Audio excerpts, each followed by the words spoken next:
Ahora todos vamos a ver progresiones geométricas, ¿vale? Pero la suma, ¿vale? De estas. Vale. No hay que olvidar que la progresión geométrica, ¿vale? Era una multiplicación.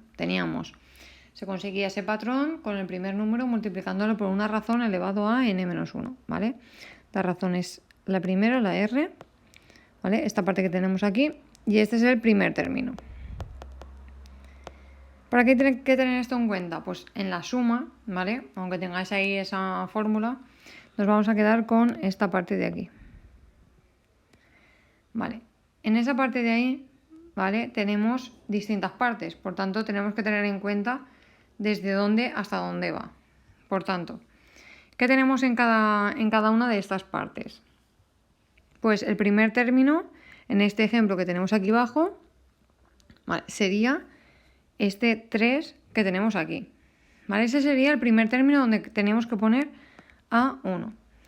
¿Cómo sabemos, ¿vale? Los siguientes. ¿Cómo sabemos qué es lo que hemos hecho? ¿Cuál es esa razón para calcular el siguiente? Pues aquí hemos multiplicado por 2. El siguiente, otra vez por 2, otra vez por 2. Vale, por tanto, tenemos que esa razón, esa R, va a ser 2. ¿Vale? Pues ya tenemos todo. ¿Por qué? Porque vamos a querer los 10 primeros términos. Por tanto, como no se cumple esta parte de aquí, que es que la razón sea -1, entre -1 y 1, ¿vale? Tenemos que aplicar directamente esta fórmula de aquí. ¿Qué partes tenemos? Pues esta suma es el primer término, que es el 3, por la razón elevado a 10 menos 1, entre la r, que es 2, menos 1. Vale, por tanto, ¿qué es lo que vamos a tener? La división, la parte de abajo, esta parte de aquí, nos va a dar 1, entonces da igual ponerla que no. Lo más difícil, tenemos que calcular 2 elevado a 10, ¿vale? Que en este caso, lo ponemos aquí, son 1024 menos 1, ¿vale? Que serían 1023. Y eso lo tenemos que multiplicar por 3.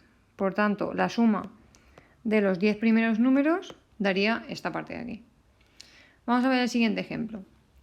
El siguiente ejemplo, en lugar de hacerse más grande, cada vez los números se van haciendo más pequeñitos. ¿Cómo? Pues dividiendo entre 3, entre 3, entre 3. Por tanto, esa razón, ¿vale? Va a ser el número 3. Esa R va a ser 3. Por tanto, ¿cómo ponemos en la fórmula? Si esto es el primer término, el 9, esa suma es 9 por la razón, que es 3, y lo mismo, vamos a calcular los 10 primeros, pues elevado a 10. Menos 1 entre la razón, que en este caso es 3, menos 1. ¿Qué es lo que estaría mal de ahí? Que la razón no es 3. La razón hay que calcularla como si fuese una multiplicación. Y ahí hemos puesto una división. ¿Qué es lo que deberíamos de poner realmente?